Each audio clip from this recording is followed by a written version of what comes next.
Welcome back to the Path of Steel. This is Randy. Before I get too much into the meat and potatoes of this video, I just wanted to say I'm not putting this video out here to show you how awesome my jiujiebian skills are. My 9-section steel chain whip skills are not that great.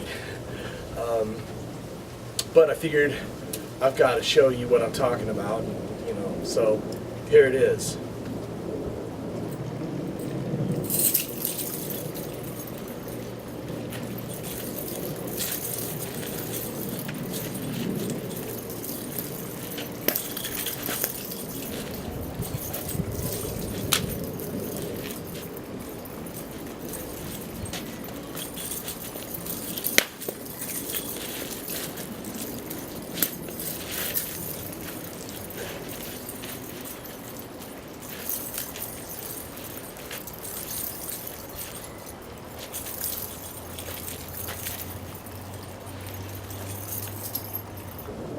So as you can see, I've learned some things, but I'm not that great at it. The point of this video isn't that. The point of this video is that it's through going towards difficult things leads to mastery. During the course of making this video today, I injured myself several times. Hit myself in the face, I hit myself in the chest, I hit myself in the back, I hit myself in the shins quite a few times. It was very painful. I did a lot of takes.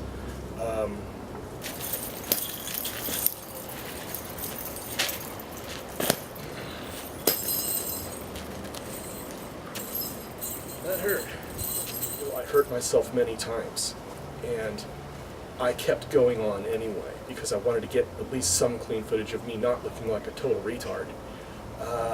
I don't know, maybe I still look like a total retard. I never claimed to have mastered this weapon, but I do get, may have noticed, maybe not, I don't know if the camera will pick it up or not, but I've got a big gash on my nose right now. Now, I wasn't planning on bringing this topic up until later on in the video series, but it's impossible for me to talk about all of these things that are going on in my life without talking about how I came to them. And really the way I came to the Path of Steel is a very strange route. And this philosophy that I call the Path of Steel, which is my way of living now, which I'm sharing with you guys, because I think it's a pretty good way of living. But I came to it through something called a 9-section steel chain whip. That's jiujiebian in Chinese. I'm probably butchering that pronunciation. But I had many years ago been in pretty good shape, and I worked out. I was in the gym a lot. I kind of wanted to be like a bodybuilder, but I never took steroids to get there, and I wasn't ever going to do it. But I got about as big and strong as I could get without taking steroids, and I enjoyed that, except that I hammered at it so hard in the gym that I tore up my shoulders and my elbows, and particularly my shoulder was really messed up. And I'd been using stretchy bands and things like that to rehabilitate myself, and it wasn't working. It was actually those TheraBands and everything, they actually would injure my shoulder further. And I was frustrated, and for many years I had to stop working out. And during that time I got really out of shape, really fat, and felt very frustrated and felt like I would never ever be able to get into good shape again. Just to give you some perspective as to how far I've come, this video is from exactly 1 year ago to the day. And while I was watching around on YouTube, this is one of the things I love about YouTube is there's so much cross content. I was watching a video on organic gardening, and I came across a guy named Mace, who's got some great videos. He's a really cool guy. I've interacted with him a little bit. He's a super positive, awesome dude. And he has an organic gardening website. And he talks about the vegan lifestyle and stuff. I'm not a vegan, but I respect that stuff. And I respect trying to better yourself and be healthy and live a very healthy lifestyle. And he does that. And I was not doing that at the time. I am now. But what I saw was over on the side was recommendations for other videos. And one of them was this weapon video that he has from another channel that he's got, which is, I think, Kung Fu Center with Mace, something like that. I'll post links to him below because he's a cool guy and I want to promote his stuff too, just because he's helped me out a lot. Anyway, I watched that video and I thought, wow, that would be really great rehab for my shoulder, because it doesn't really involve a lot of arm movement, but it involves working the rotator cuff muscles. And so I thought I would give it a try. And so I ordered from eBay.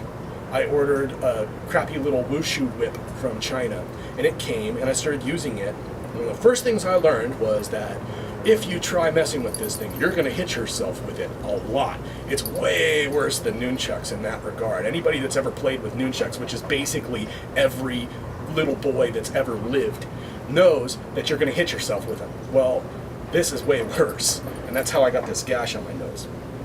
But ironically, it was that pain and these injuries that led me to the path of steel, because I knew that, well, first of all, the whip worked like a dream for my shoulder, and I'm now lifting weight again. I can't lift heavy like I used to, but I'm working out, and I feel really good, and I feel really good about all the things that are happening in my life. And all of it started with this crazy whip. But one of the things that happened was every time I would walk to this field across the street to practice, I knew for a fact that I was walking towards pain. But it was that very thing that was causing the pain that was also healing my shoulder. I needed it. And so I did it anyway. And at first I really, really resented it. I didn't want to have to walk towards that pain. I didn't want the pain. But I knew that I needed it in order to heal myself so that I could work out. And I wore all kinds of, I still do, I wear all kinds of protective gear. I wear safety glasses. Safety glasses are actually what cut my nose when this whip hit the safety glasses. I was learning a move that from him actually called a mad dog, and I've kind of got it down now, but I didn't at that point, which was just a couple of nights ago. And I posted a picture on Instagram of me bleeding and everything, mostly just to piss off my mom because I'm impish like that. But I gotta say, it's movement towards discomfort that is almost, in a nutshell, the opposite of what all addictive behavior is, which is movement away from discomfort towards comfort. But it's when you are, if you shelter yourself from the pain, all that does is sensitize you to it so that you feel more of it in the future. And it is through going towards that adversity, going towards that challenge, those uncomfortable situations that desensitize you to them, so that in the future they seem like little tiny schmoos, nothing, easy. So this is what led me to the path of steel. Now, I don't recommend you go and buy yourself a 9-section steel chain whip. I really don't. I wouldn't be doing it if it didn't rehab my shoulder. But I figured, since I do have this gash on my nose, I'll talk about that, because I cut my face open that night, and I was bleeding all over my face, and I knew it. I was in the darkness of the field, and I could feel the blood all over my face. I didn't know how badly I had split open my nose. I went home and I washed myself, took a picture for Instagram, washed off my nose. It wasn't that bad. But I went back out to that field to practice that move some more. And I was really terrified to do it because I had just split open my nose. But I did it anyway. And I got it down. Now I can do it without splitting open my nose. But it's only because I went back out there and did it again. And life is like that. It's going to knock you down, but it's the people that get back up that succeed. Sometimes challenges are just challenges that you have to go through, but even that is an opportunity to better yourself by being able to get through the challenge. Other times the challenge is actually an opportunity that's going to benefit you in very direct ways. Either way, it doesn't matter. You have to go through them. Running away from them is not going to solve anything. Having life drop a big steaming pile of shit in your path doesn't stop you. It only stops you if you stop yourself. You can go over the shit, or around the shit, or through the shit, under the shit, blow it up. And someone might say, well, but then you get shit all over myself, and then what's the point? There's just going to be more shit later on. It's like, yeah, there sure is. Life is just going to keep dropping steaming piles of shit in your path, one after the next. The point is, the spaces on the road between the big steaming piles of shit. That's the point. And if you don't ever get past it, or over it, or through it, or under it, or blow it up to get it out of your way, then all you'll ever have is the big steaming pile of shit in front of you. And that's the way I lived my life for a really long time. And now I demand better things. I want those stretches of road in between. And I look forward to the next pile of shit to blow up, to climb over it, and I'll get shit all over myself. It was 9-section whip that taught me this. It's a strange way to get there. And I hope you don't have to beat the crap out of yourself with a Chinese weapon in order to get yourself there, and hopefully my channel will help you do that. Everybody gets knocked down. So don't run away from adversity, don't run away from pain, run towards it. That's the path of steel. You'll be stronger for it.